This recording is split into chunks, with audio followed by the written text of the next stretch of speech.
tourne, c'est pour faire quoi encore?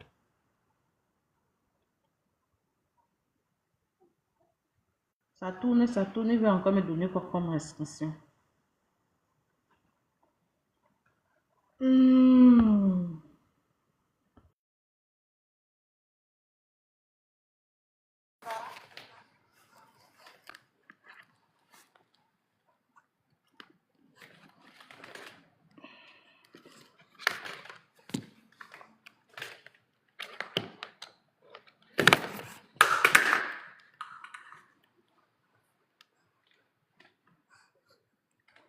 Ah, toi là, tu vas, ton téléphone, tu vas le jeter comme les blagues. On te respecte.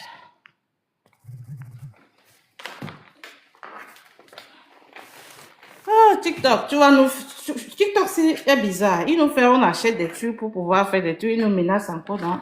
Oui. On est dans TikTok, c'est parce que c'est ici là qu'on a plus de frais. C'est ici que nos frères ils sont. Bango, bango. Si il n'y avait pas plus de noirs ici, là, c'est qu'on ne fait pas live ici. Mais parce qu'on sait que nous sommes plus ici, là, que nous sommes nombreux dans TikTok, on est obligé de faire les lives dans TikTok. Je n'ai jamais fait un live dans Telegram. Oui, même dans Telegram, même, c'est pas possible. Je peux le faire aussi, mais je ne fais pas. Ni Facebook. En fait, je suis beaucoup plus sur TikTok, quoi. Autoriser. Là, du coup, je vais dar accès au document. Et j'entre là, j'obtiens mon document.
Ok, Mélanco, tu peux faire ta demande. Hein?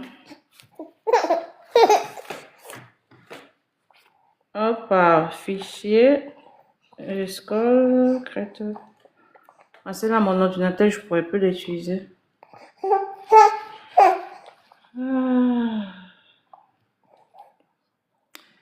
Après, on va nous dire que nous sommes payés. Avec toutes ces souffrances, pour faire une live, tu commandes à transférer comme si.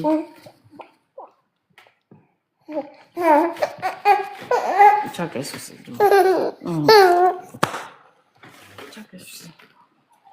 Allez, hop, on regarde le document.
Ok.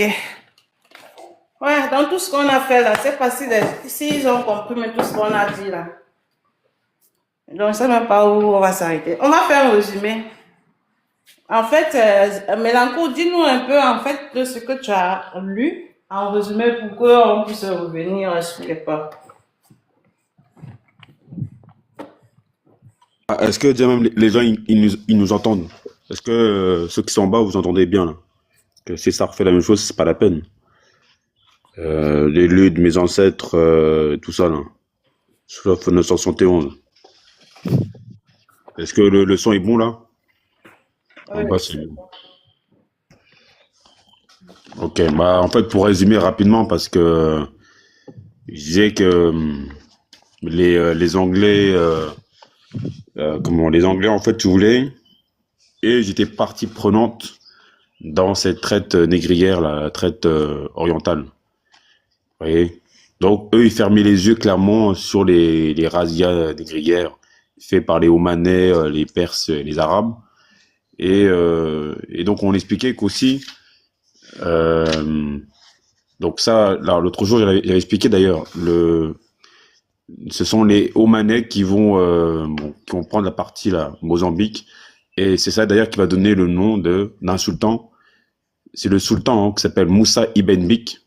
C'est lui qui va donner le nom de Mozambique, en fait. Voilà, une première chose. Et qu'est-ce qu'il y avait?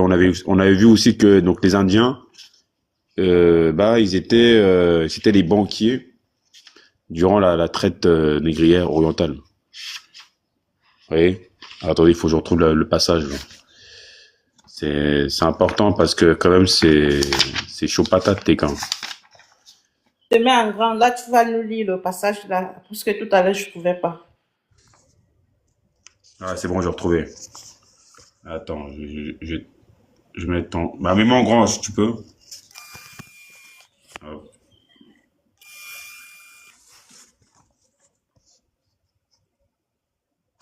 Je peux te mettre en grand, mais j'ai l'impression que... Ah oui, oui, c'est pas... J'ai utilisé plutôt le coco. ouais, c'est le trop compte, bon, c'est pour ça.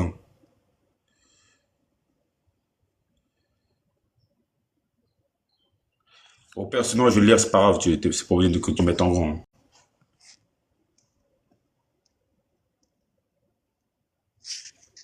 Voilà. Donc regardez. Donc tous les chefs africains résidant en ces lieux payaient un tribut au sultan en lui fournissant des captifs et des travailleurs libres. Le sultan employait des mercenaires étrangers venus essentiellement du Beloutchistan ou de l'Hadramaout pour protéger ses services douaniers dirigés par des Indiens.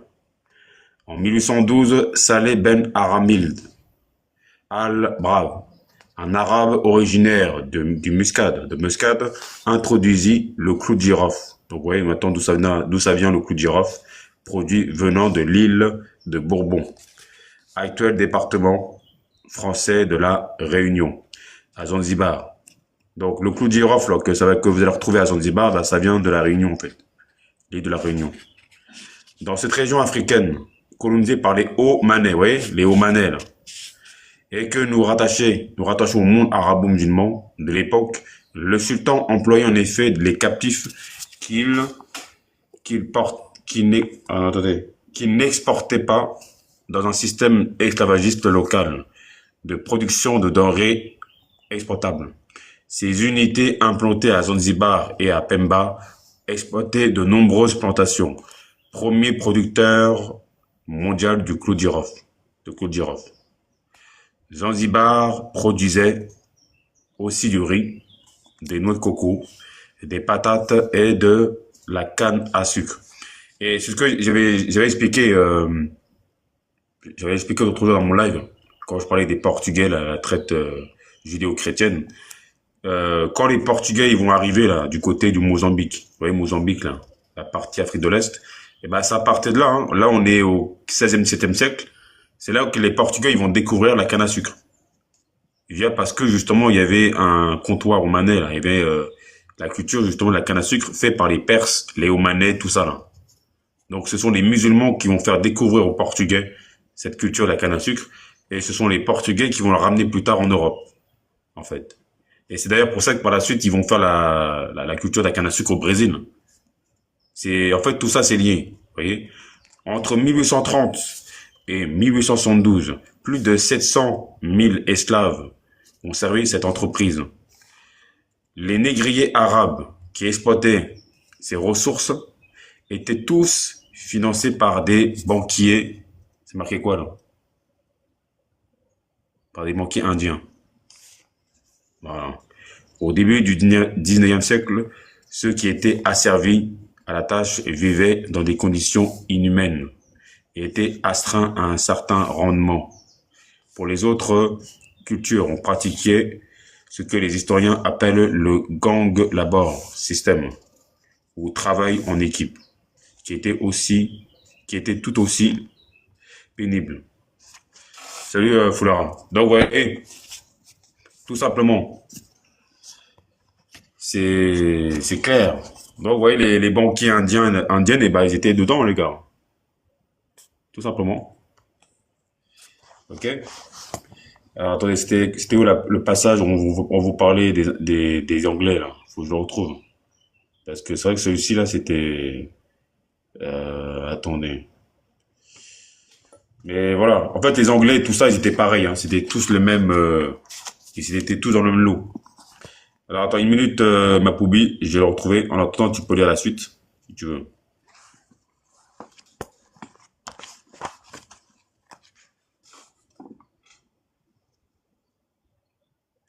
Ok. En fait, ce qu'il est en train de dire, vous n'avez pas constaté qu'il y a aussi le sultan. Et les sultans sont dans nos différents pays. Ils sont ces sultans qui portent les bobos, tout ça là. Alors qu'en fait, ils sont les adeptes, ils sont les représentants des Arabes en Afrique. Est-ce que vous vous rendez compte? Parce que ces sultans-là, ce sont les héritiers des esclaves. Qu'est-ce que je raconte même? Ce sont les héritiers des négriers arabes, ceux qui sont venus nous dire. Ce sont les héritages-là qu'ils ont laissés. Jusqu'à aujourd'hui, nous on poursuit le travail en mettant dans nos terres des sultans, en acceptant la culture musulmane.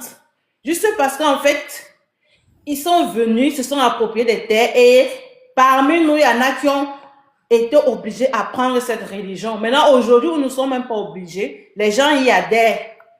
En fait, c'est nous qui sommes à l'origine de la chute de notre continent. Tous ceux qui sont musulmans, la chrétiens, japa, ceux qui ont épousé les autres cultures, là, c'est nous, c'est vous là, qui êtes les problèmes de notre continent. C'est vous le problème du continent, en fait. C'est comme ça que je peux résumer ça. Ah oui, elle me demande de mettre la vidéo. Est-ce que j'ai la... Oui. Je vais mettre la vidéo, tu as raison. Parce que là, l'autre live... Oh, ça, c'est pas facile. Ah, ma poubie, écoute, j'ai un autre passage aussi. Alors celui-ci, je l'avais pas lu. Oui, vas-y. Oui, donc, il y a celui-ci que j'avais lu, la Belgique. Donc, ils te disent, donc, les Belges feront face plus préoccupés cependant par leurs intérêts économiques que par l'éradication rapide et définitive de la traite arabo-musulmane. Tu vois? Donc, eux, ils sont clairs, hein. Ils en ont rien à foutre de l'esclavage arabo-musulman. Ils s'en foutent. Et autre chose, alors, mais les vieilles rivalités entre la France et l'Angleterre allaient s'en mêler. Leurs tiraillements furent même amplifiés par le percement du canal de Suez. Les Français soutenaient l'Égypte, tandis que l'Angleterre protégeait la Turquie. La Turquie, je rappelle, un pays négrier, hein, esclavagiste. Okay. En fait, les puissances européennes s'occupaient surtout de l'Afrique, mais en priorité pour la dépecer. Voilà l'objectif en fait des Européens. Ils n'étaient pas là du tout pour arrêter l'esclavage arabo-musulman. Pas du tout. C'est... Il n'était pas là. Oui, vas-y. Ah mais c'est ça, parce que ça, toi, il faut le rappeler quand même. Moi, j'ai l'impression que t'en as beaucoup. les Noiristons, là, comme ils les appellent, ils pensent que les Anglais, hein, soi-disant les droits de l'homme, gentleman et tout, eh, les gars, on vous dit, ils soutiennent la Turquie. Et je dirais même, ils étaient avec ce qu'on appelle l'Oman, là, le sultan d'Oman. Tout ça, c'était parce que c'était dans leurs intérêts de protéger leurs intérêts. Et il faut rappeler que chaque fois que les mecs ils faisaient des razzias là, du côté de l'Afrique de l'Est, les bateaux omanais, là, perses et tout, ils devaient payer une sorte de douane, un impôt, vous voyez, un tribut, pour passer justement, pour que les Britanniques les laissent passer. Et voilà comment ces individus, ils s'enrichissaient en fait. Donc ils s'en foutaient totalement de ce qui s'est passé, de ce qui passait en Afrique. Parce que eux, ils étaient, tout ça, c'était pour le fric, tout simplement. Vas-y, ma poubelle. Hein.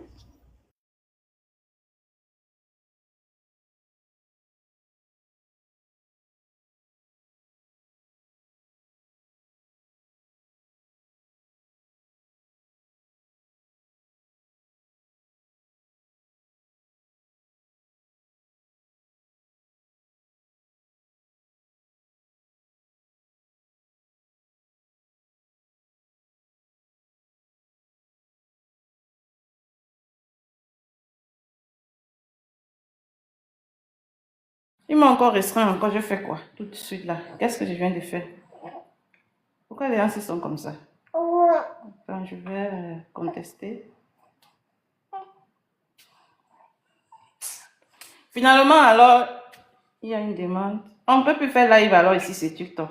Si ce n'est que le Congo, ça. C'est que je constate. On ne peut plus faire live ici, là, si ce n'est que le Congo, ça. Ils aiment Donc, bien le Congo-ça, parce que le Congo-ça ne les dérange pas. je t'ai dit depuis là, j'ai fait que tourner. On a fait un live là, on tournait seulement en rond, on parlait tout seul. Heureusement qu'il y a des gens qui ont dit qu'ils ne comprenaient pas, sinon on devait être dans le vide. Ah, c'est pas... Bonjour, Guéna. Oui, comment tu vas, ma poubelle? Je vais bien te mettre. T'es pas beau. Beauté à toi, mon frère Melakou. J'espère que vous allez bien. Ouais, ça va, ça va. Mm. Oui, en fait, parce qu'ils ne veulent pas qu'on touche à certains sujets. Je dis en fait de base, nos actions sont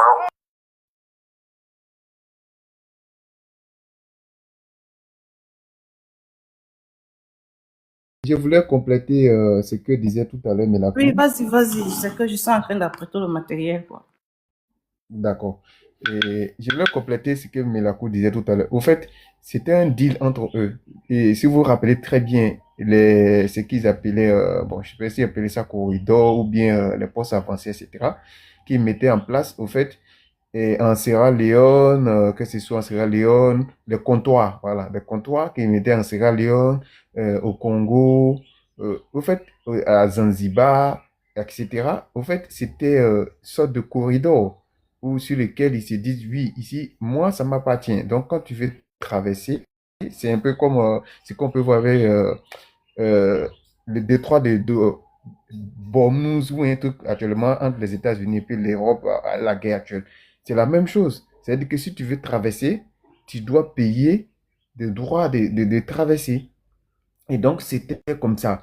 Donc, du coup, c'est pourquoi d'ailleurs, quand Léopold envoie qu'on appelle ces valets au Congo, ils vont trouver Typotype, qui était lui, il était déjà présent, qui faisait toutes sortes de, voilà, toutes sortes de quoi, animalité, ou je dirais, comme il faisait, ils vont s'entendre. Ils vont s'entendre. Et ça, ce n'est pas seulement que là-bas. Ils l'ont fait même aussi en Afrique de l'Ouest, en Côte d'Ivoire, par exemple, avec Samori Touré. Ils vont le faire pareil. Et donc, ce qui va se passer, c'est que ils sont tous d'accord, puisqu'ils sont le fils du même père. C'est ce que peut-être les gens de chez nous ne comprennent pas. Ils sont tous d'accord pour ce qu'il s'agit de venir faire du mal à d'autres peuples, surtout à nos peuples. Ça, ils sont d'accord. Et aujourd'hui, ça n'a pas changé. C'est toujours là. Vous vous rappelez que aujourd'hui, avec le djihadisme au Sahel, au Mali, Burkina, etc., mais pourquoi on va les retrouver les mêmes méthodes qu'ils ont utilisées pendant la colonisation. Et c'est pourquoi d'ailleurs les Français n'attaquaient pas les postes djihadistes. Parce qu'ils savent très bien, et ça, ce n'est pas un secret aujourd'hui pour quelqu'un, le Qatar et l'Arabie Saoudite financent ça. Tout le monde le sait aujourd'hui. Et pourquoi est-ce que les Français ne partaient pas les attaquer? Parce que ils y gagnent tous. Ils sont tous issus du même père. Donc, ils sont d'accord de ce qu'il s'agit d'aller faire du mal à d'autres peuples. Ça, ils sont d'accord. Et ça n'a pas changé. Ne pensons pas que ça a changé. Non. C'est juste qu'elle a pris d'autres formes qui est aujourd'hui légalisée. Parce qu'avant, ce n'était pas légal. Je pourrais le dire. Mais aujourd'hui, c'est légalisé. Mais on a transformé des mots pour ne pas que les gens sachent que oui, c'est légalisé. Donc, ils utilisent des mots de terminologie qui font de sorte que les gens ne s'en rendent pas compte. Celui à qui on fait du mal ne s'en rend pas compte. Et c'est ça. Sinon, c'est la même chose, ça n'a pas changé. Donc, c'est ce qu'il s'agit de venir nous dépouiller, ils sont d'accord. Et aujourd'hui, comme eux-mêmes ils le disent, que pour recoloniser le continent noir, on n'a pas besoin d'utiliser une autre stratégie. La stratégie a été déjà pensée par leurs ancêtres. Et c'est quoi? Ils ont divisé l'homme noir.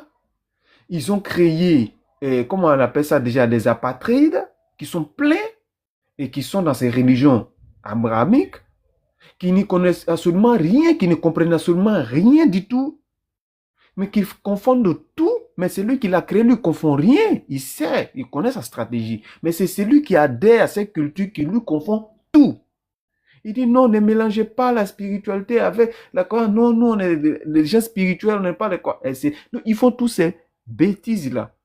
Mais au final, c'est lui qui est à l'origine de cette culture. Lui, il va vous utiliser contre vos propres peuples pour vous détruire. Et c'est ce qu'on voit aujourd'hui.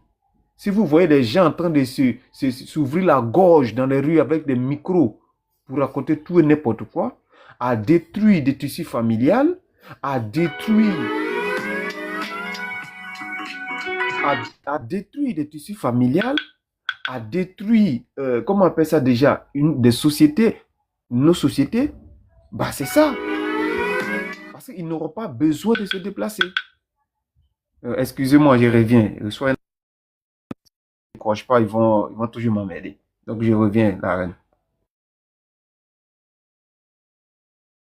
Parce qu'on a fait le live tout à l'heure, mais du coup, j'ai l'impression que les gens n'ont pas compris ce qui a été dit. Donc, on va un peu réécouter d'abord le monsieur, la stratégie qu'ils utilisent pour, bon, les militaires qui vont dans nos pays pour pouvoir effectuer les missions, pour collaborer avec les terroristes qui sont sur place, que eux, ils ont installés, afin que ces derniers puissent dire nos différents parents qui sont dans les villages déstabilisés, qui ayant pour but de déstabiliser le régime en place. Et en fait, c'est ça qu'il va nous expliquer dans cette vidéo. Pour ceux qui n'étaient pas là et pour ceux qui n'ont pas écouté l'autre live que je venais tout à l'heure d'arrêter. Donc, on va réécouter. Pour nos actes, en fait, on récupère des médailles. Est-ce que tu as déjà réalisé une mission de secret défense? Est-ce que tout est secret défense tu l'as fait? Alors, secret défense, c'est beaucoup de choses en secret défense, en fait, dans les FS, mais oui, je dirais déjà réaliser des missions assez secrètes. Tu as déjà essayé de sauver un camarade? Un jour, vous avez dû sauver un gars d'un autre groupe qui avait perdu la liaison dans un assaut. Oui. Et finalement, en fait, vous arrivez un peu trop tard. Je rentre un peu en arrière. Quelque chose qui peut marcher. Après, souvent, les gens, ils sont quand même conditionnés. On fait interrogatoire. On fait la première partie de l'interrogatoire. Ça veut dire qu'on essaye de récupérer du renseignement d'utilité directe. Ça veut dire, est-ce qu'il y a des armes dans la maison? Est-ce qu'il y a d'autres personnes recherchées? Vraiment, tout ce qui peut être vraiment utilisable dans les 2 heures. Ah, d'accord. Voilà. Après, nous, on n'a pas les méthodes interrogatoires que les professionnels ont. Oui. Comme les professionnels d'interrogatoire vont pas faire des assauts sur les maisons. Voilà. Nous, on fait ce qu'on peut. On essaye d'avoir du renseignement d'utilité immédiate.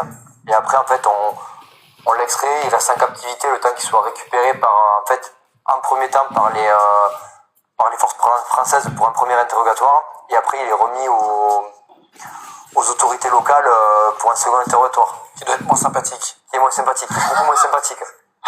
Peut-être parce que, mine de rien, en fait, en France, on respecte un peu. En France, ouais, on a quand même même si on n'est pas sur notre pays, on a quand même, en fait, on doit obéir aux lois françaises. Donc, les lois françaises en matière d'interrogatoire sont quand même... Et t'as un moyen pour faire parler vite quelqu'un? Quand tu veux vite une info, est-ce que tu lui dis un truc, tu lui fais quelque chose, vous avez une technique? Après, si on a des moyens de pression sur ce qui marche bien, c'est les moyens de pression sur la famille. Si on voit un petit peu enfin, le fils ou quelque chose, enfin, avec qui est un truc litigé sur la famille, on peut mettre un petit moyen de pression en disant voilà, tu nous donnes quelque chose, on nous donne quelque chose. Ça peut marcher. Après, souvent les gens ils sont quand même conditionnés et c'est très dur d'avoir en fait du renseignement immédiat. C'est pour ça qu'il y a des services spéciaux qui utilisent des moyens en fait particuliers en termes de captivité, de manque de sommeil, de manque de nourriture. Les bons sabots, quoi. Ouais, voilà. Il y a des techniques quand tu les donnes aux locaux, où tu sais que les interrogatoires, vraiment, est-ce qu'ils disparaissent, les gars? Qu'est-ce qu'ils en font, les... Alors, je sais pas, honnêtement, je sais pas ce qu'ils en font parce que, déjà, c'est pas notre boulot, mais, souvent, en fait, il y a des fois, en fait, les mecs en capture, en fait, ils disent rien, et dès qu'ils savent qu'ils vont être récupérés par les locaux, en fait, ils commencent à parler un petit peu. Donc ça sent quand même la crainte un petit peu. Ils se disent je vais essayer de gratter quelques jours de plus avec les... Faut mieux être avec les forces spéciales françaises qu'avec les gars... Alors avec les forces spéciales françaises, ils restent jamais longtemps avec nous parce que enfin, nous c'est pas notre boulot, on a autre chose à faire. On les remet en fait c'est j'ai plus le nom de l'organisme exact, on les remet en fait au personnel d'interrogatoire. Attention, voilà. Okay. Qui, en fait, c'est protocolé. En fait, en France, quand même, tout est assez protocolé. Et en fait, on doit, par exemple, toutes les 2 heures donner à boire, toutes les 6 heures donner à manger. Ah oui, en fait, la personne, il sait qu'elle aura mangé, c'est qu'elle aura à boire. Ah oui, alors que quand ils sont interrogés par les gars de là-bas, je vais te demander fait ou pas fait, tu me dis oui ou non. D'accord. Si c'est fait, juste une petite explication rapide, d'accord? Ne pas respecter un ordre. Non. Jamais? Non, tout le temps, ouais. T'as toujours respecté? Ouais. Prendre un risque inutile. Tu t'es dit, tiens, j'aurais peut-être pas dû faire ça. Ouais, après, oui, fait, mais c'est des petits trucs à 2 balles. C'est vrai que des fois, en fait, c'est des petits risques. Faire des rappels avec des hauteurs de fou. On a fait un rappel de 100 mètres en hélico une fois. Ah waouh, descendre encore de 100 mètres? Ouais. Ah ouais, putain la vache. Voilà. Ça se fait, en fait, c'est vrai que il y a aucune, opérationnellement, il n'y a aucune plus-value. Opérationnellement, c'est mieux lâché, mais c'est fun. Mais en fait, tu te dis que... Faut pas lâcher la corde, quoi. Ouais. Après, voilà. 100 mètres, c'est très haut, quand même. C'est très haut. C'est le premier étage de la Tour Eiffel. Descendre dans une corde. Voilà. Faut pas lâcher la corde. Que la corde chauffe très vite. Elle peut chauffer très vite. Avec les gants? Ouais, c'est ça. Ouais, on a des gants qui sont faits pour. Mais en fait, c'est le frottement de la corde sur le descendeur qui peut très vite chauffer. C'est pour ça que, en fait, il faut quand même être relativement smooth sur la vitesse où on veut descendre. Est-ce que t'as déjà trop bu avant une mission? Jamais. Jamais? Jamais. Non, mais ça peut mettre la veille, tu vois, où tu te dis t'as un peu la gueule de bois, Non, mais en fait, je prenais déjà, en fait, on buvait jamais à mission. De temps en temps, une bière, en fait, après une grosse opération, peut-être une bière, mais en fait, il y avait jamais, c'est vrai que c'est une discipline de vie, déjà de base, je bois pas beaucoup, et c'est une discipline, qu'on s'instaurait, en fait, en opération, en mission, voilà, on touchait pas à l'alcool, parce qu'en fait, le problème, c'est que les missions, en fait, surtout, en fait, ça arrive, on sait jamais quand ça part. Ouais, donc si t'es bourré, c'est pas possible. Voilà. Ça serait dommage. Est-ce que tu t'es déjà trompé de cible? Non, jamais. Quand vous y allez, vous savez vraiment que c'est une personne. En fait, c'est ce qui fait la différence entre quelqu'un de normal et un équipé des forces spéciales. En fait, dans le process de tir, le premier truc, c'est l'identification. En fait, l'identification, ça permet de savoir en fait, si c'est sûr de qui tu t'as. ami ou ennemi. Et donc, en fait, c'est ce qui régit toute la suite. Est-ce que tu as déjà obtenu une médaille pour une mission? Oui, à plusieurs reprises, oui. En fait, c'est vrai que, pareil, dans les forces spéciales, on a le fait d'être beaucoup plus engagé que le reste de l'armée. Et comme je dis, en fait, de base, nos actions sont à forte valeur ajoutée. Donc, en fait, régulièrement, pour nos actes, en fait, on récupère des médailles. Est-ce que tu as déjà réalisé une mission de secret défense? Est-ce que tous tes secrets défense, tu les as fait?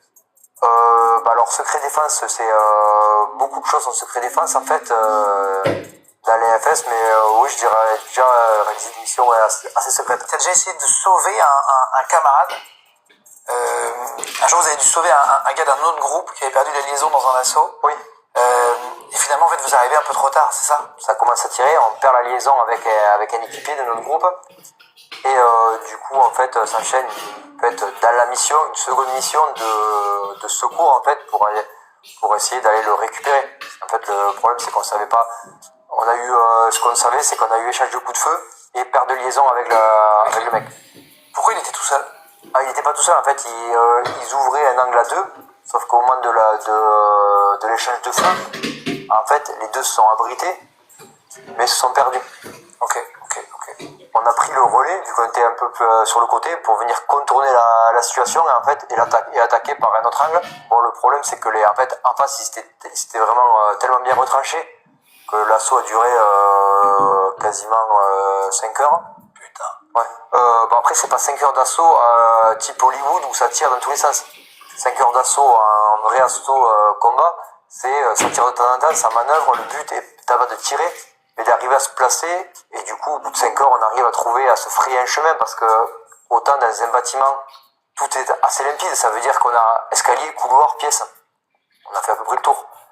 Là, on était dans un gros pierrier avec des cavités dans tous les sens, des petits recoins un peu partout à gauche à droite. Donc en fait, il faut essayer de déjà comprendre comment de nuit, comment cette cavité elle est faite. C'est quoi un pierrier?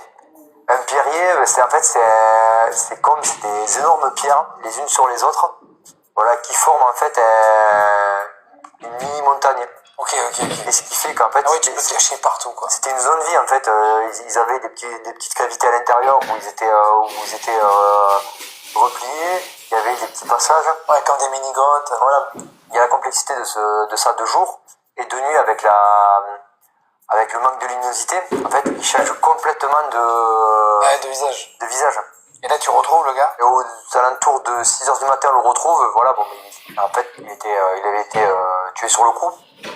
Voilà, il avait pris une balle au niveau de la gorge. Ce qui nous rassure sur le coup, c'est que bon, il a pas dû souffrir. Parce que le pire, c'est d'être de voir quelqu'un en fait qui se vide, qui s'ouvre, qui agonise, et de pas pouvoir en fait aller le secourir. Ouais, le secours, bien sûr. Et là, tu pars, et t'as un djihadiste que t'avais pas vu qui te tire dessus? En fait, après la mission, on se réarticule. Ça veut dire que on sécurise la zone et on met en place, en fait, on va fouiller, et regarder s'il n'y a pas de pièges et tout ça. Et en fait, on venait de retrouver notre collègue depuis 5 minutes, 10 minutes, en refaisant machine arrière de là, et le jour commençait à se lever. Donc voilà, on commençait à voir les formes et tout ça, à redistinguer un peu tout. Je tombe sur un djihadiste. En fait, je vois des pieds, une calache. Je commence à lui faire des injonctions et à lui dire de se rendre. Bon, même dans l'assaut, en fait, on a toujours, en fait, une volonté d'identification. Menace, pas menace, c'est en fait un djihadiste vivant est mieux qu'un djihadiste mort. Pour des infos. Ben, en fait, ouais, il y a toujours besoin d'avoir de l'information. L'avantage, j'étais derrière lui, moi je voyais ses pieds et son arme. Donc en fait, je lui fais des injonctions, j'étais prêt à tirer. S'il fallait tirer, s'il faisait ne serait-ce qu'un mouvement suspect, j'aurais pu l'abattre sans problème. Et là, voilà, j'appelle du renfort. Parce que c'est jamais simple, parce que s'il y en a un, il peut y en avoir plein. Donc en fait, là, on s'occupe de lui, on le conditionne, on le refait passer derrière, prêt à être évacué. Et là, après, on passe au crible toute la zone. Et tu avais une mission, pour donner un exemple de mission secrète. T'es largué avec 50 gars du premier PIMA dans un pays en guerre, dans lequel on n'est pas censé être, sans donner le nom, et dans le but de t'occuper, en fait, en gros, est-ce que tu peux expliquer? On ne donne pas de détails, Voilà. on a le droit de le faire, vous êtes nombreux à raconter des trucs, il faut juste pas donner le pays. Voilà. On a des missions en fait qui sont plus secrètes que d'autres, on va dire, où là en fait on a été avec une cinquantaine d'autres opérateurs de tout le COS. En fait, on n'était même pas du premier PIMA, Ouais, c'est tout le COS. C'est toutes les forces spéciales en fait, air, terre et mer. En fait, dans ce pays-là, dans le but en fait d'aider les rebelles en place à se soulever contre le dirigeant en place. Ok. Pour renverser le gouvernement, en gros. Voilà, et commencer à faire beaucoup d'exactions sur la population et s'en prendre à la population. Donc vous aidez à ce que le peuple se rebelle. À 50. Dans un pays, c'est pas beaucoup. Voilà, ouais. Mais en fait, par le biais de frappes et de frappes aériennes et d'avantages technologiques, en fait, on peut avoir une forte valeur ajoutée sur l'effet que... Même à 50. Voilà, même à 50.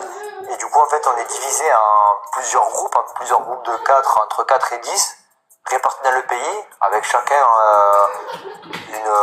entre 10 et 200 combattants.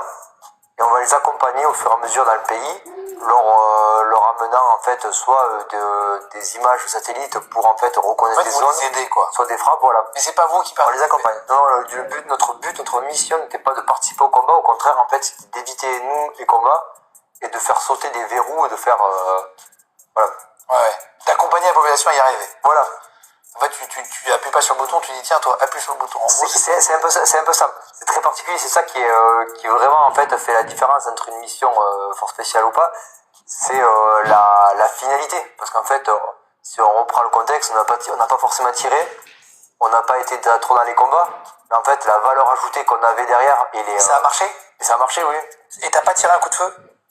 Si, j'ai tiré quelques coups de feu parce qu'on s'est fait prendre à partie quelques fois Par les forces du pays? par les forces du pays, en fait, quand on était sur nos bivouacs, en fait. Mais le protocole, en fait, était de se soustraire à l'action plutôt que d'engager le combat. Ouais, le but c'est un peu de... Mais en fait, le problème, c'est que C'est si... plus des serpents que des buffles à ce moment-là. C'est de se cacher un peu, Ouais. de montrer qu'on est là. En fait, le problème, c'est que si un Français était blessé ou tué Là-bas. dans le pays, là-bas, en fait, politiquement, ça aurait été très compliqué à justifier. Ah oui, d'accord. Ouais. Ah, on avait dit qu'on n'y était pas, quoi. Donc voilà. C'était quand ça en Belgique? T'imagines? Avec de fou et tout apprendre qu'il y a ça en Belgique. On embrasse les frérots belges. C'est un truc de fou. Et donc, c'est une mission qui a réussi pour toi. C'est La mission- très dangereux, ça. En fait, dangereux, c'est vrai qu'elle a été relativement dangereuse parce que autant en fait dans 90% de nos missions, en fait, on est en supériorité constante. Ça veut dire qu'on est supériorité technologique. Ouais. On a des avions, des drones, des hélicoptères. On a tout au-dessus de la tête. Ouais, Et en cas de problème, on est en fait, on est tout le temps appuyé. Par l'OTAN, Voilà. Autant là, en fait, on était à un moment 4, au milieu de je sais pas où, et en cas de problème, on se démerdait. Ah, waouh. En cas de problème, on se démerdait. Et c'est ça qui la rend super intéressante, la mission, parce qu'en fait, on est complètement autonome. T'as une voiture? Quoi? T'as une voiture en ce moment-là? Oui. Et t'as quoi comme drapeau dessus? Rien. Ah oui, c'est undercover. Ouais, undercover, ouais, voilà. En fait, fallait Et pas donc, sur toi, il n'y a pas marqué... rien du tout. C'est vrai? Fallait qu'il n'y ait rien du tout apparenté France. En fait, on était en civil. On était en civil pur. Alors, assez dissimulé pour ne pas apparaître comme des Européens. Bon, ce qui est complètement, en fait, pas ridicule, mais ce qui est très dur à faire. On voit que t'es européen. Voilà. Ou américain, Oui. en vrai. Et après, c'est vrai que la population, en fait, notre population est quand même souvent assez athlétique. Et on a autant, peut-être pas de militaires, mais on ressemble vraiment à pas des mercenaires, mais voilà, des gens qui travaillent dans le milieu de la défense. Et donc, ça dure combien de temps, une mission comme ça? Celle-là, elle a duré un peu plus de 3 mois. Ok. Voilà, une mission standard, en fait, l'avantage, on s'est rapproché d'une mission standard. Une mission standard, c'est 4 mois. En fait, c'est le temps de projection, en fait, moyen. Ça permet, en fait, tant au niveau budget qu'au niveau impact sur le personnel, d'avoir un bon ratio. Et là, pour comprendre, donc, pendant 3 mois, t'es là-bas, tu dors. Oui. Pendant 3 mois. Mais en fait, on a eu tout comme logement. En fait, on a dormi dehors, on s'est accolé à des bâtiments, les premiers temps. On a eu des hôtels assez sympas, des hôtels détruits. On a eu des genres de bâtiments, de maisons particulières. Tous les soirs, en fait, tu dors dans un lieu différent. Pas tous les soirs, mais on a bougé sur les 3 mois. On a bougé, en fait, sur les 3 mois. On a été déployé avec les gens 2 mois et demi. Et on a bougé 5-6 fois d'endroits. En fait, on faisait des points durs où nous, on mettait tout notre système en action. Ce qui fait que, parce que on pouvait être opérationnel de n'importe où, mais pour avoir le maximum d'efficacité, il fallait qu'on ait quand même un endroit plus apte au travail. Avec des bureaux, on peut poser quelque chose et les bonnes antennes au bon endroit. Ah oui, d'accord. Et la population a réussi à se soulever à la fin, comme vous l'expériez? Oui. Ok. On n'aura pas d'autres indices pour rester bien discret. Et pour terminer, en 2017, tu étais en mission au Sahel. Et t'es blessé, mais pas dans un échange de feu. Maintenant, vous avez compris, non? Comment ils fonctionnent dans nos pays. Comment ils arrivent à déstabiliser le pays à travers le razias des populations en collaborant avec les taureaux qu'ils ont installés sur place. Ils ont pris des taureaux, des mercenaires un peu partout, ils ont donné de l'argent. Ils sont venus les mettre quelque part sur un territoire d'un pays quelconque. Après, voilà, ils viennent les fournir des armes pour que ces derniers puissent dire les communautés qui sont là, les villages qui sont à côté. Enfin, ceux qui collaborent avec eux dans le pays vont soulever l'affaire et la population va se lever contre le gouvernement en place. Et après ça, voilà, on va retirer le président qui est actuellement président pour mettre celui que la France voudrait ou bien l'OTAN souhaite. C'est comme ça qu'ils fonctionnent. C'est comme ça qu'ils fonctionnent. Et ils sont soutenus, il a bien dit, par l'OTAN. Il a dit, il a expliqué, si vous avez bien écouté, il a expliqué étape, étape. Ils ont 3 mois pour ce genre de mission. Donc ce n'est pas le gouvernement qui dit à les gens là-bas, au Cameroun. Là-bas, en l'ouest, chez les Bamida, là, c'est pas le gouvernement, ce ne sont pas les autochtones qui font le travail là. Ce sont comment les appelle encore? Les gens qu'on a payés pour venir s'installer dans certaines zones-là au Cameroun. Et après ces derniers, on va les fournir les armes. Ils vont entrer dans les petits villages, commencer à zigouiller les têtes des enfants, à commencer à VOL les femmes. La terreur, c'est ce qui s'est passé au Cameroun. Et après ça, la population va se soulever contre le gouvernement et c'est de cette façon qu'ils font ça pour retirer le président au pouvoir. Et c'est ça produit en Côte d'Ivoire.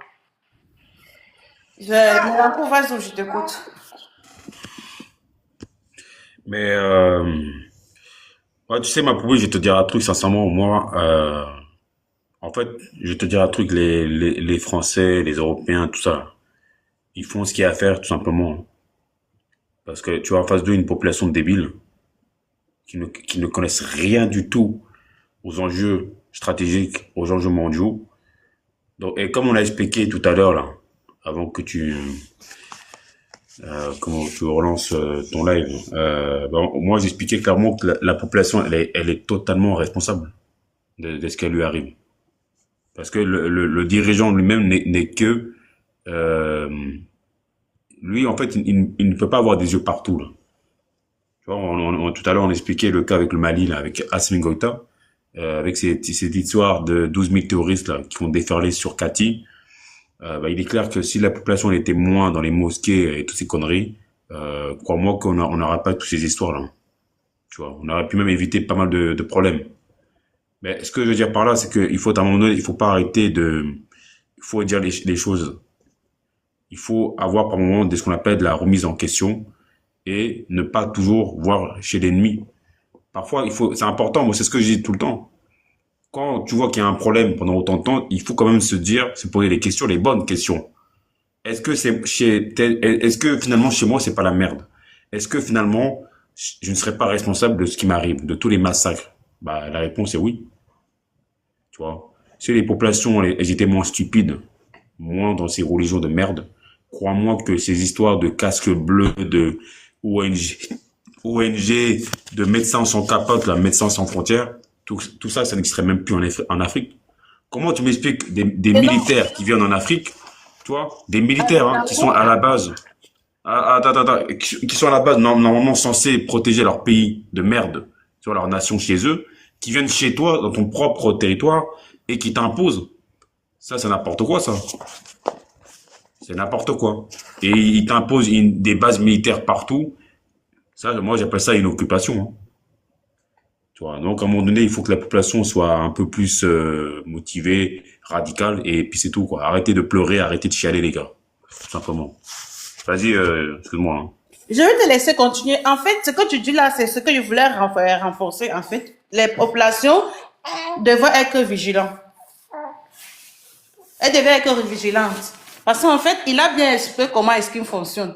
Ils sont dans les petits villages, là, ils se promènent avec les voitures. Dans les villes, là, ils ont des voitures, mais pas de matriculation. pour qu'ils soient discrètement passés, pour qu'on ne sente pas que ce sont eux. Ils s'habillent un peu bizarrement, là, pour qu'on n'imagine même pas qu'ils sont venus pour ce genre de mission. Donc, ils sont dans nos quartiers là, pendant 3 mois, dans nos villes. Mais la population n'est pas vigilante. Ce que la population a envie, c'est qu'on le mungu pour avoir le métis. Ou bien lui aussi, il va chercher l'amitié pour aller en banque. Alors que c'est le danger. Ça doit être une alerte quand vous voyez ces gens-là. Et quand vous les voyez, ça sonne seulement dans votre tête là. Bing, bing, bing, bing, bing, danger, danger. Alerte rouge, alerte rouge. Parce qu'en fait, quand ils sont là, c'est pour une mission. Vous les voyez marcher, débraler, alors qu'ils sont là pour une mission. Vous les voyez avec des voitures, des vieilles voitures, peut-être même des voitures même qui n'ont pas de marque, mais ils sont bizarres. Ils sont là pour une mission. Donc, soyons vigilants. La population doit être vigilante. Ne regardez pas les gens là comme le progrès, regardez-les comme le désordre, la guerre. Quand vous les voyez, c'est ça que vous devez avoir comme information dans vos têtes. Vas-y, Zénon. Mélanco. Moi-même là, qu'est-ce qui m'arrive même? Zénon, tu as même fait quoi au village? Dis-moi. On peut plus avec Zénon. Hein. Je ne fais plus.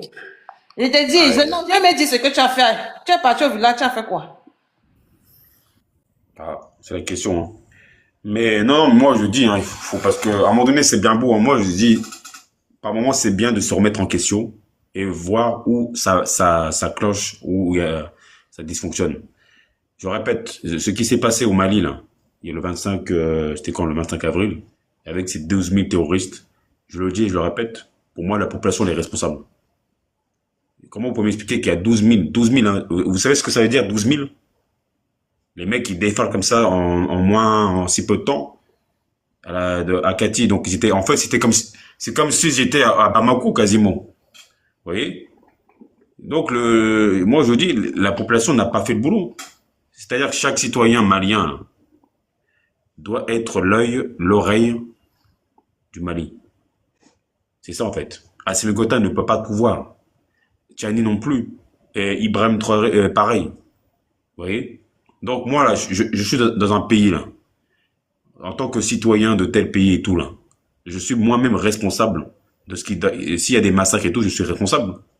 Puisque je n'ai pas fait le rapport, je n'ai pas fait, tiens, peut-être que lui là, il est bizarre, je ne sais pas d'où il sort, sa moto, enfin son accoutrement, ça, il y a tout qui cloche. Donc si je ne fais pas le rapport, je dis pas à mes supérieurs, au président, hein, ou je ne sais pas qui, je suis responsable, oui. Donc, si vous avez des soldats militaires français là qui débarquent chez vous là et les mecs qui font toute une sorte de, mais les gars, vous êtes responsables, je vous le dis. Et même parmi vous, vous êtes tellement complexés par les dépigmentés que vous allez vous faire détroncher là pour les femmes là. Les femmes tellement aliénées, débiles qu'elles vont se faire écarter les jambes, voilà, pour avoir des métis là. Donc, à un moment donné, les gars, il faut arrêter d'être des tapettes. Vous voulez savoir, c'est à vous de voir ce que vous voulez dans la vie. Soit vous voulez être des guerriers, soit vous voulez être des esclaves. Tout simplement. Mais je pense qu'honnêtement, l'Afrique, à un moment donné, c'est... Moi, j'ai dit, hein, on en parle souvent, là. En plus, ma coubite vient souvent dans nos lives. Mais pour moi, la meilleure solution, c'est la radicalité. C'est une méga révolution culturelle pour mettre à terme à tous ces faibles de la négraille, de dégager tous ces traîtres qui ne savent strictement rien du tout pour l'Afrique. Pour moi, c'est simple. Ceux qui ne veulent pas être avec nous, vous serez éliminés. C'est pas compliqué, en fait. Tous les collabos avec les Occidentaux, les Arabes, toute cette merde-là. Vous serez éliminés, les gars. Ça, je vous garantis. Et homme comme femme, hein, moi, je fais pas de différence de sexe. Hein. Vous savez très bien ça. C'est clair.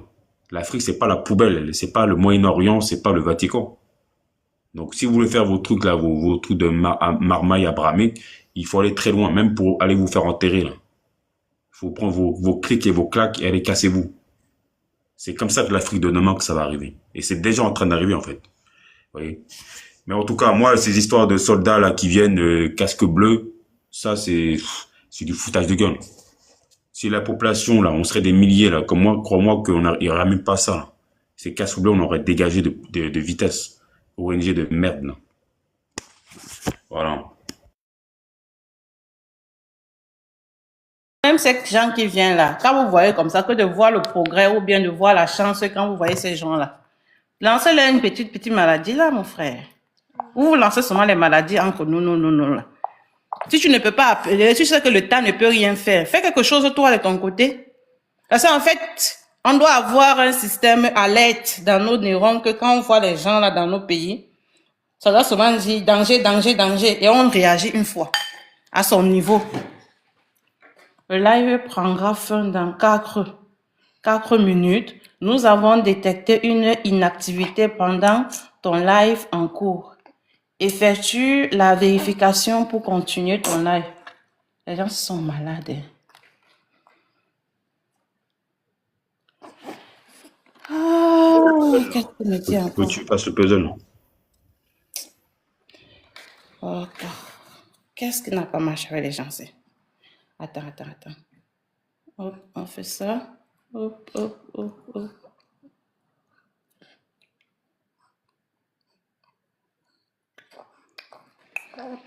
Ah, ils ont recommencé. Live a été encore peut-être attaqué, je sais pas. Je vais m'en sortir. C'est pas facile. Vous comprenez maintenant pourquoi les gens n'arrivent pas à faire les lives d'éducation. Parce qu'en fait, ce n'est pas accepté. Par TikTok. TikTok n'admet pas ce genre de live. Voilà. Ils ont commencé à signaler mon live. Mais je vais finir mon objectif d'aujourd'hui. Je ne vais pas terminer la journée sans faire mon objectif. Donc, du coup, je poursuis une fois la page ici. On va dire quelques pages. Après, on va peut-être arrêter. Donc, ici, qu'est-ce qu'on nous dit? On nous dit les vieilles discussions de 1842 à 1845 ne nous passionnent plus. Mais on n'a pas entièrement oublié les plaintes qui excitaient le droit de visite. Malheureusement, ces plaintes se renouvellent à Zanzibar. C'est à l'ouvrage du baron de Decken que nous empruntons ce récit. Quelques canonnières se seraient conduites d'étranges façons, entre guillemets, excitées par les récompenses qui doivent encourager les captures, entre parenthèses, Fagon, je ferme la parenthèse, les Anglais se permirent des attaques de toutes sortes. Ils prirent et brûlèrent plusieurs embarcations appartenant à de paisibles marchandes, sous prétexte qu'elles étaient employées pour le commerce des esclaves. Tu vois, non, ici, il est en train de blanchir l'image des Anglais. Tu vois? Par rapport au texte que toi tu as lu tout à l'heure là, tu vois que ici l'auteur est en train de blanchir les Anglais. Alors ce sont les Anglais qui laissaient plutôt passer les bateaux qui portaient les Noirs dedans. Exactement. Tu vois, non? Maintenant, est-ce que tu peux encore nous relire encore ce passage là, s'il te plaît? Tu as trouvé ce passage tout à l'heure? Ah ouais, j'ai trouvé, ouais. C'est 218. Alors, Attends, je te mets en grand ou pas? bah ouais, vas-y. Oui, c'est bien pour que ça soit clair. Parce que ceux qui vont lire ce livre vont croire que ce que l'auteur est en train de dire là, c'est vrai. Et pourtant, c'est pas vrai. Il y a de la nacre dedans, il y a de la marmaille.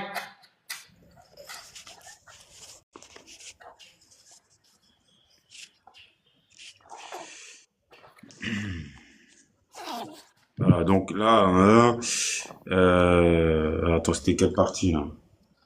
Donc voilà, donc quantité. Alors on vous dit quantité de bateaux venaient y déverser leur cargaison humaine. Et les Anglais fermaient, on dit bien, fermaient les yeux.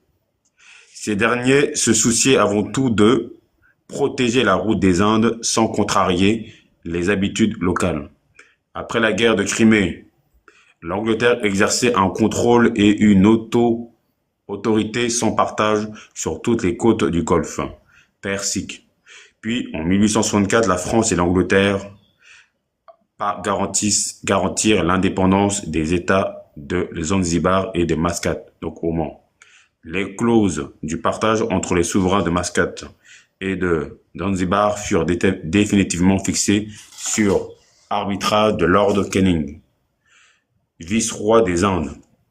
Un tribut de 40 000 couronnes était alloué au souverain de Mascate, à la charge du sultanat de Zanzibar.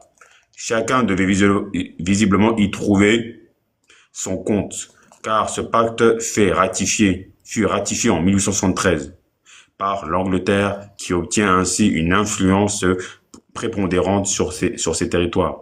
Ses intérêts économiques et géopolitiques ont pesé leur poids dans la tolérance des Anglais à l'égard de la traite négrière orientale. Je rajoute, hein. Vous voyez, la tolérance. L'une des raisons de leur laxisme était que les marchands de Zanzibar manqueraient d'argent pour acheter des produits européens si on leur coupait les ressources de la traite négrière. Pour justifier cela, John Kirk, le consul britannique en poste à Zanzibar en 1866, disait, à qui voulait l'entendre, que l'esclavage avait été partie intégrante de l'islam arabe et que dans le monde arabo-musulman de l'époque, à côté de chaque maître, il fallait nécessairement des serviteurs acquis pour la guerre ou fournis par la traite. Aussi, les Anglais toléreront, les amis, aussi les Anglais toléreront-ils l'esclavage à Zanzibar jusqu'en 1911. Les gars, tolérez, 1911. Voilà. Tout simplement. Vous avez compris, non, que c'est la mamaille que l'autre auteur est en train de dire. Vous comprenez, non? Donc, quand on va lire la suite là, il faut comprendre que c'est la mamaille. Les Anglais n'ont jamais défendu, arrêté la crête, ni arrêté les bateaux. C'est que c'était pour avoir leur propre argent, mais à aucun moment ils ont fait le concret que ceux qui transportaient les Noirs. Donc là, j'espère que c'est bon. Mon live s'est attaqué grave sur le manga.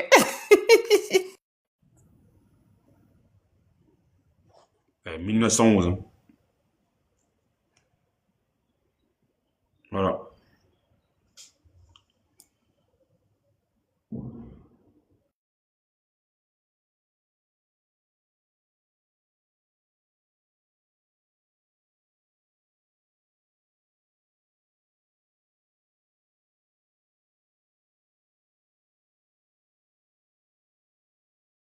Vous avez compris.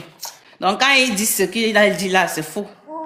Ils emparèrent injustement de la voie des marins et de leurs compagnons et détruisirent ainsi d'une manière notable le commerce de la côte. Vous voyez que c'est faux ce qu'il est en train de dire ici.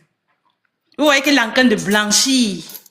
Parce que quand tu lis même ce document-ci, il blanchit plus des Européens que des Arabes. Il est pour que, donc dans ce dit, l'homme européen n'a rien fait concernant la Crète. Mais heureusement que Mélenchon est là pour montrer une autre œuvre qui a été écrite. Un autre écrivain qui a écrit à cette époque-là, Henri, lui aussi l'a écrit. C'est lui qui vient maintenant dire que ce monsieur-ci ment. Les Européens ont participé. Ils étaient là même des financeurs. Donc ici, il y a de la marmaille. Il poursuit en disant ceci. De la très vive indignation de la part de la colonie européenne et surtout des marchands indigènes présents dans le port de Zanzibar. Un complot est même formé pour attaquer et enlever un bâtiment de guerre anglais. À la suite de cela, des instructions plus modérées seraient venues du gouvernement britannique et l'officier commanda la station à la fin de son temps de service est rappelé malgré son désir de maintenir au même poste. Vous voyez, il est en train de fabriquer des histoires pour prouver que ils n'ont pas participé à la Crète. Il raconte tout un mensonge pour justifier qu'ils n'ont pas été à la Crète. Est-ce que vous entendez tout ce qu'il raconte là? Que les accusations de ce genre soient mal fondées, il y a cependant une prévention contre les Anglais parce que ces accusations ressemblent à celles que formulaient nos marchands autrefois. Ensuite, les excès de zèle maladroite contribuent plutôt à développer la Crète quand à la réduire, en donnant aux négriers un certain concours de la part des mécontents, au moins un concours d'opinion.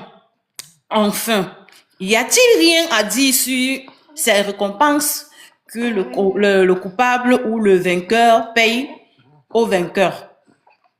Nous touchons ici à une question très large et qu'on ne peut pas traiter en passant. Ces récompenses que l'État ne donne pas, que le marin trouve dans ses captures, que le soldat se paye avec les richesses de l'ennemi, ce vieux droit barbare maintenu dans nos guerres modernes, n'est-il pas temps de lui faire subir une révision et de le modifier? Que les Anglais n'aient pas intercepté tout le commerce des esclaves en Afrique et l'Arabie. Vous voyez le mensonge, comment il est en train de fabriquer ça. Hey yo, bandé. Il n'y a rien d'étonnant si l'on songe à l'immensité des côtes qu'il faut surveiller et aux ressources multiples que la cupidité doit fournir aux négriers. Mais véritablement, on est un peu surpris en voyant la crête si florissante à Zanzibar. Mais elle est florissante parce que les Européens, ils finançaient. C'est pour cela. Donc, tout ce que tu racontes en amont, là, ce sont des bêtises. Dans la capitale de leur protégé, le commerce y est parfaitement légal. Une des marchandises inscrites dans le tarif des douanes est le nègre. L'acquittement de ce droit se fait au grand jour. Si bien que le consul anglais peut donner les chiffres de cette importation. Alors, le beau zèle des Anglais a quelque chose d'inexplicable. Mensonge fabriqué. Vous avez vu quelqu'un qui ment?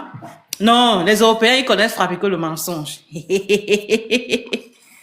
Alors, le beau zèle et celui de Saïd Madid a l'air d'une comédie. Merci que tu as vraiment modifié, que ça a vraiment l'air d'une comédie. En effet, le sultan fait aussi parade de zèle humanitaire. Il a tout gâté. Vous entendez ce qu'il dit là? Et ce que Zenon vient de lire, le sultan qui Mamma mia, vous comprenez la marmaille qu'il y a dans le livre aussi. Heureusement que Zenon, Yanko est là. Et au moment où Speke va partir pour entreprendre la découverte des Grands Lacs, le prince Oukré contre un négrier dont on vient de signaler la présence, prie le voyageur anglais de prendre le commandement d'un de ses navires de guerre et de donner la chasse au bâtiment dénoncé. Speke arrive trop tard. Vraiment, les croiseurs arabes doivent arriver trop tard quelquefois. Cela se comprend. Mais pour les Anglais, il doit y avoir quelques beaux raisonnements politiques afin d'expliquer leur indulgence. Sans doute, on respecte l'indépendance du prince ami. Mais n'y a-t-il pas d'autres motifs? Les marchands de Zanzibar manqueraient-ils d'argent pour acheter les produits européens si on ne leur laissait les profits directs ou indirects de la crête? Ou plutôt l'État lui-même ne serait-il pas menacé d'un anéantissement complet dans le cas où l'on retrancherait cette force de l'esclave qui constitue toute sa vitalité? S'il en est ainsi, s'il ne peut vivre qu'en perpétuant cet infâme trafic, qu'on le laisse mourir et qu'il cède la place à un successeur plus honnête. La faim et la misère les ayeront plus tôt. Nous aurons à constater des accommodements du même genre en Arabie. C'est faux. En fait, on constate qu'ici, il y a de la mamaille. Hein? Mélenchon, qu'en penses-tu? L'auteur mamaille beaucoup, non?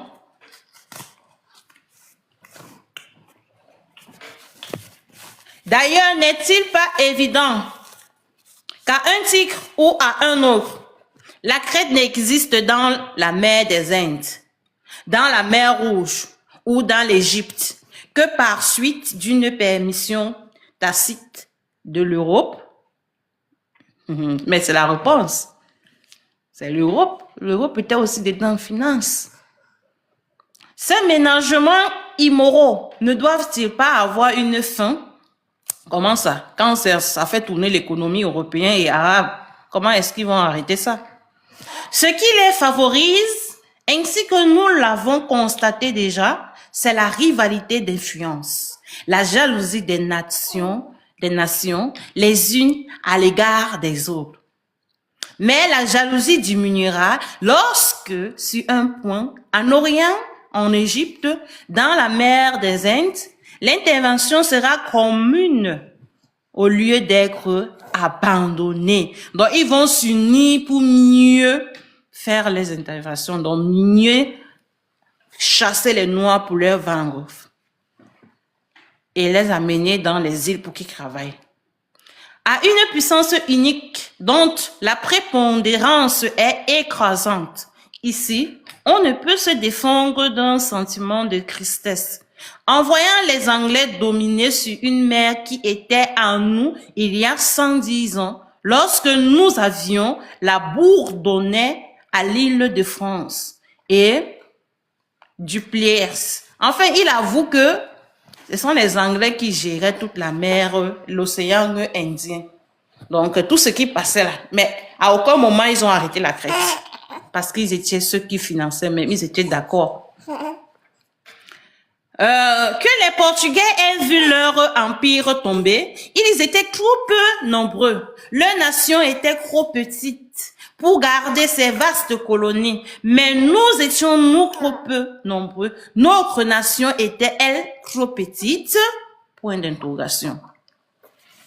Qu'on permette à ce sentiment de tristesse de mêler un mot d'histoire et de politique à notre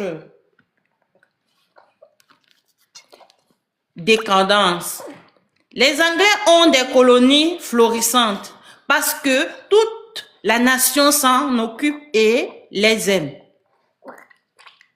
Toute la nation les aime et y pense au point de ne pouvoir les oublier jamais.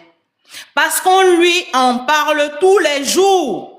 La nation anglaise est au courant de tout ce que les Anglais faisaient à cette période, parce que les Anglais leur parlaient et la nation soutenait les Anglais. Et il dit que eux, ils étaient peu nombreux, peut-être parce qu'ils n'en parlaient pas aux nations. De les nations là-bas, donc la France, quoi. Donc eux, ils n'en parlaient pas. Et il est en train de dire que, bon, parce que nous étions... Oui, vas-y, Mélenchon. Ouais, comment là, j'ai un autre passage, ma poubelle, mais là, tu vas halluciner, hein. Donc, toi, on a vu, donc aussi les Anglais toléreront l'esclavage.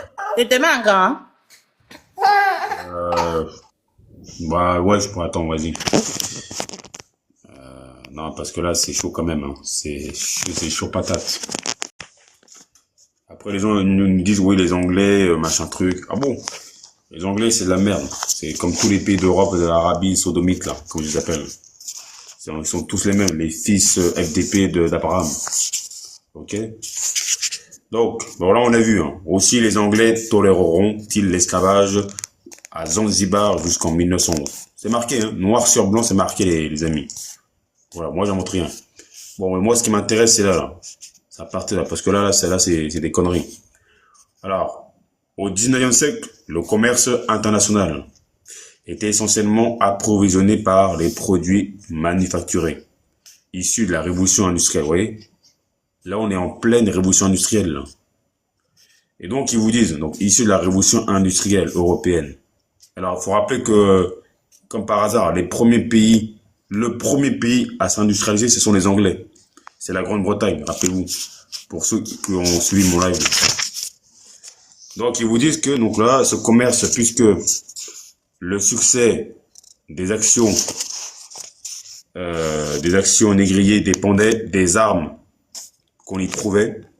En fait, après les guerres napoléoniennes, il a fallu se débarrasser des centaines de milliers, probablement des millions d'armes abandonnées par les vétérans revenus à la vie civile. Des hommes d'affaires sans scrupules les ont recyclés en faisant des fusils de la traite, expédiant aux négriers de l'océan Indien. On parle de qui à votre avis là? Expédiés aux négriers de l'océan Indien. Bah, c'est les Omanais, les Perses, les Arabes, les musulmans. Là. Et de la côte orientale de l'Afrique.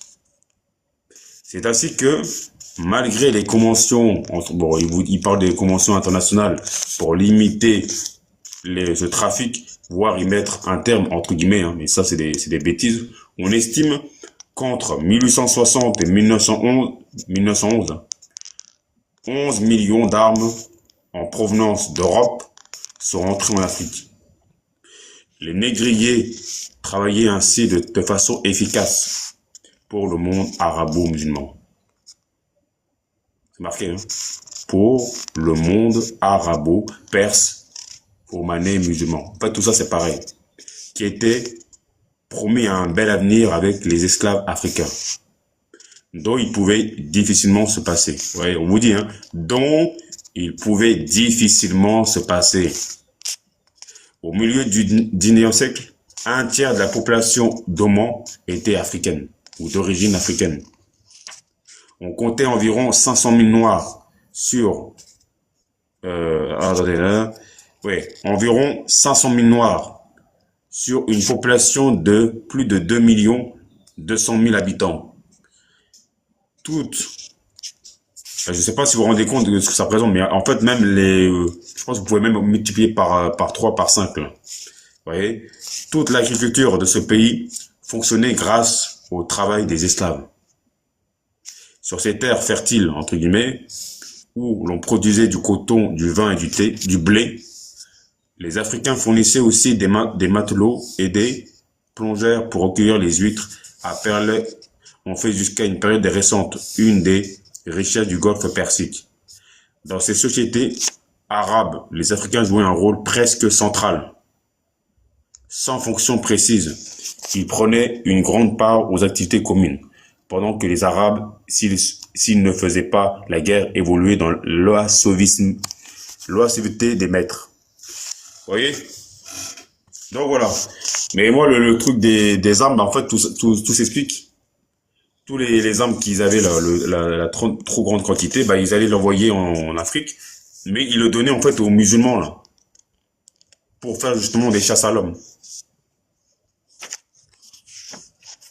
Tout simplement. C'est marqué, hein. C'est ça, non? C'est ça. Ce sont eux même aujourd'hui, c'est ce qui se passe, non? Quand tu as écouté le monsieur qui parlait là tout à l'heure dans la vidéo, l'ancien militaire là, il a expliqué que ce sont eux qui fournissent les armes aux terroristes qui sont sur place, qu'ils ont déposé sur place là. C'est eux qui leur fournissent. C'est la même chose qui s'est passé. Et les terroristes sont les musulmans, non? Parce que quand ils disent là-bas, ils prononcent le nom de qui? De Allah, non? En fait, c'est la même chose qui s'est produite pendant la traite orientale. Donc, ils fournissaient les armes aux musulmans pour qu'ils partent chasser les noirs aux profondeurs de l'Afrique. Et quand ils chassaient comme ça, eux, ils récupéraient. Tu sais que quand ils récupéraient comme ça, là, en fait, ils les envoyaient maintenant dans les îles. Donc, ce qu'ils ont fait à cette époque-là, ça n'a pas changé. C'est la même stratégie. Financer et après on récupère le bénéfice, quoi. Donc, du coup, le fait que tu lis ça, ça nous fait comprendre que c'est le même processus qu'ils utilisent encore aujourd'hui. Ils sont toujours encore de donner des armes à cette terreau pour déstabiliser. Ah ouais. C'est clair, mais là, c'est vraiment, euh, ah, oh là là, attends. Là, alors, non, on te dit un autre truc. On te dit, donc, durant des siècles, en terre arabo-musulmane, alors, une grande part de l'économie marchande, des échanges à longue distance et de la fortune des grandes métropoles de l'Égypte, de l'Irak, de l'Arabie Saoudite, du Yémen et d'autres pays asiatiques, a dépendu de la traite négrière et du travail des esclaves africains. Pour c'est pareil. Hein. En ces temps fastes pour les arabo-musulmans, le sucre consommé par l'Europe chrétienne provenait exclusivement du monde arabe. Je répète. En ces, eh oui, en ces temps fastes pour les esclaves, pour les arabo-musulmans, le sucre consommé par l'Europe chrétienne provenait exclusivement du monde arabe et était produit par les esclaves noirs. Grâce à leur travail, le monde arabo-musulman développa plusieurs siècles avant les plantations du Nouveau Monde des cultures spéculatives sur de vastes échelles qui ont fait sa fortune. En Afrique même, dans les nombreuses oasis du Sahara, les esclaves étaient exploités sur place. Avec leur travail, ils ont permis le développement de secteurs entiers, comme la culture des palmiers ou la récolte des dattes en abondance. D'autres s'occupaient de l'entretien des milliers de kilomètres de faux garas dans le canaux d'irrigation. Cela était d'autant plus vital que ces oasis essentielles à la vie en milieu désertique étaient également des étapes incontournables des commerces transsahariens qui mit en relation l'Afrique subsaharienne et le monde méditerranéen et oriental. Et ouais. Comprendre là qu'en fait, l'Arabie Saoudite, leur religion musulmane, toutes ces personnes qui ont eu à convertir à cette époque-là, ont travaillé pour que eux ils puissent financer, ils puissent produire, donc ils produisaient pour vendre à l'Europe. Donc c'est eux qui montrent le chemin aux Européens en fait. C'est eux qui les permettent aussi de s'y lancer et de booster leur économie aussi.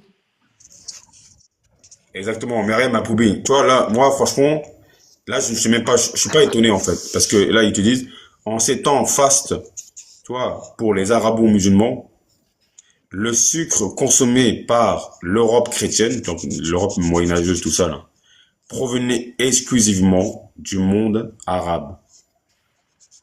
En fait, du monde musulman, quoi. Et était produit par les esclaves, donc les Africains. Ah oui, tous les Zanzibar, les îles Comores, tout ça, là, bah, c'est eux. Hein. Parce qu'avant que toi, les Portugais, ils arrivent, parce que c'est là où j'ai expliqué que c'est vers le Mozambique qu'ils découvrent la canne à sucre, les mecs. Donc, avant qu'ils aillent faire leur colonie, là, l'esclavage au Brésil, la majeure partie du sucre qu'ils vont consommer, là, ces imbéciles, bah, c'était les esclaves, les Africains qui produisaient, en fait. Par la traite négrière. Tout simplement. Et ouais. Effectivement. Moi, même là que tablette, sa batterie est en train de partir comme ça, là, moi, c'est déjà 7%. Donc, je vais lire ça, là, on passe au commentaire. C'est déjà à 7%.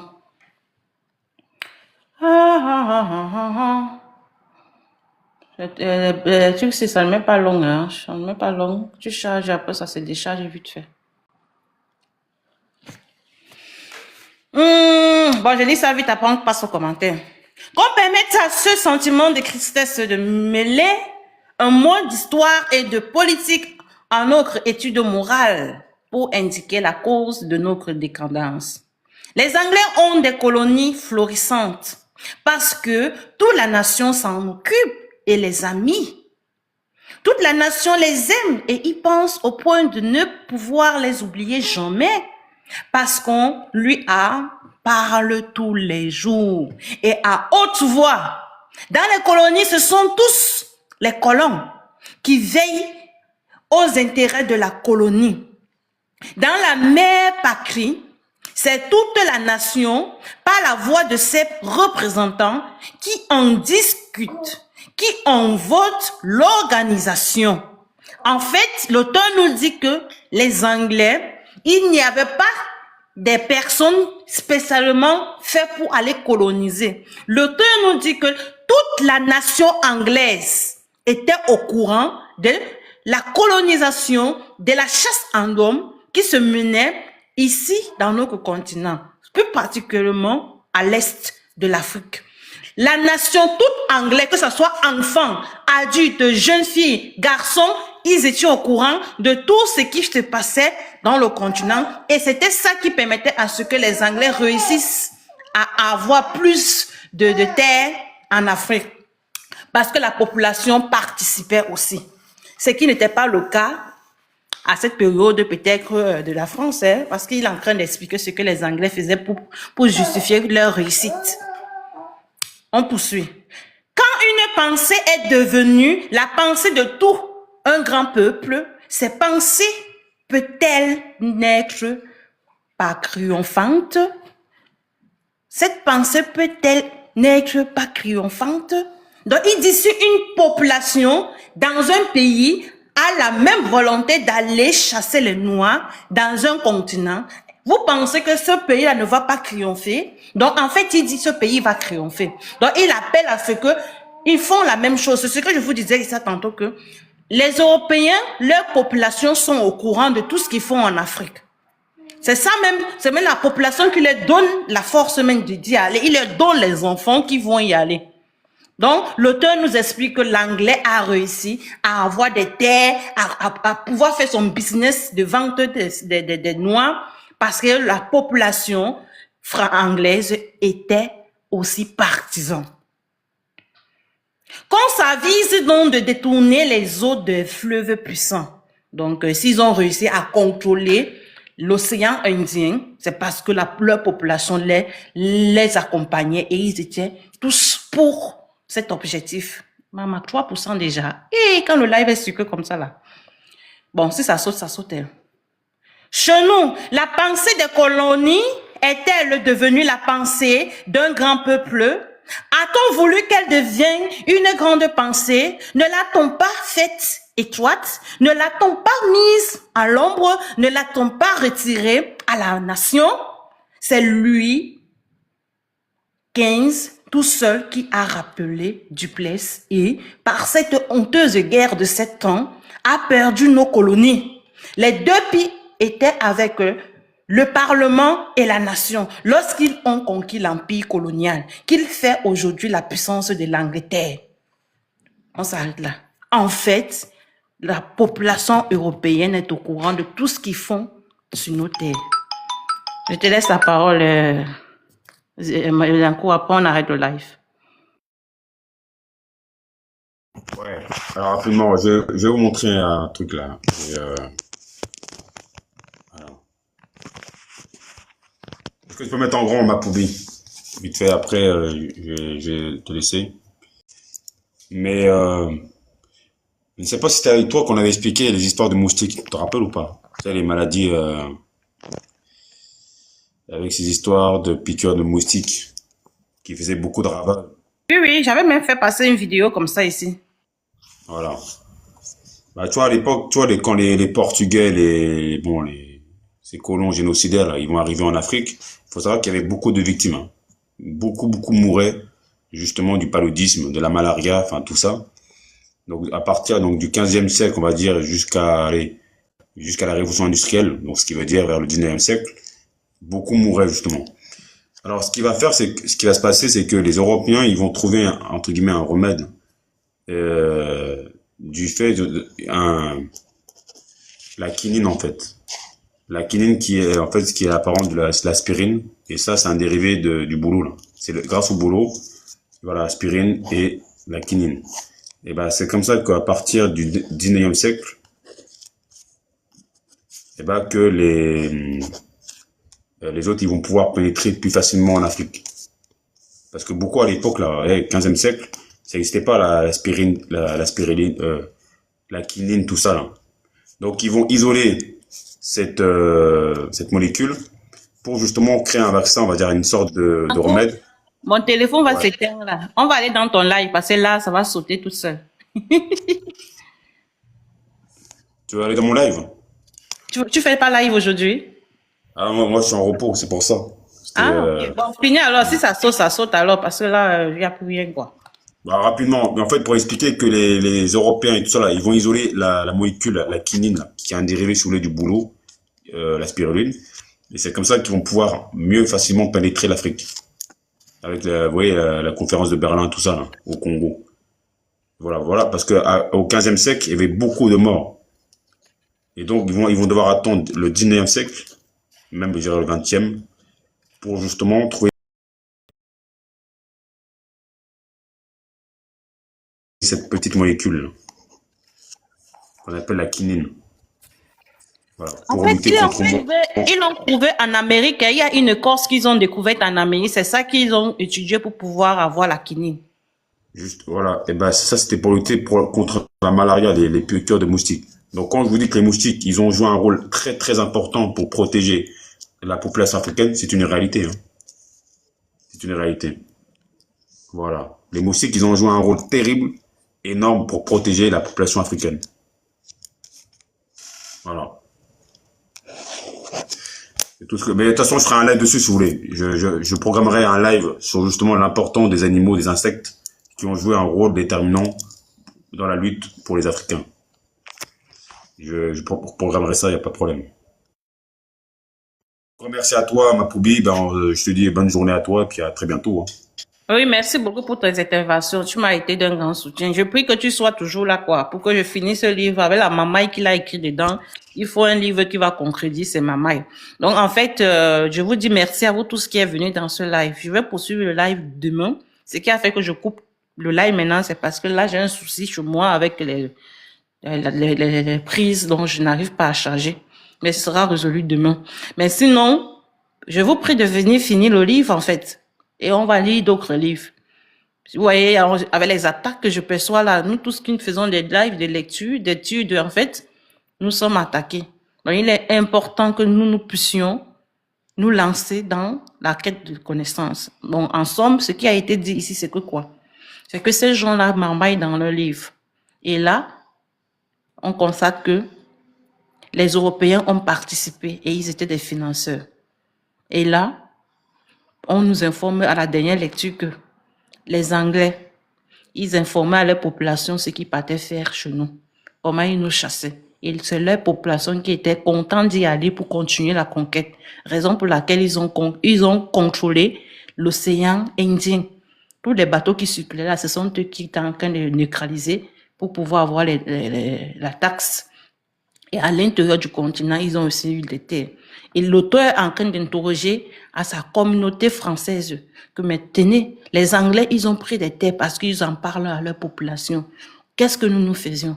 Donc, cela veut dire qu'ils ont fait la même chose partout en Europe. Ils ont en parlé à leur population pour pouvoir continuer à dire dans notre continent. Donc, aujourd'hui, dire que la population française ou bien belge ou bien anglaise ou bien je ne sais quoi, j'en passe, est innocent, c'est se pointer l'arme à la tête et tirer dessous. Toum.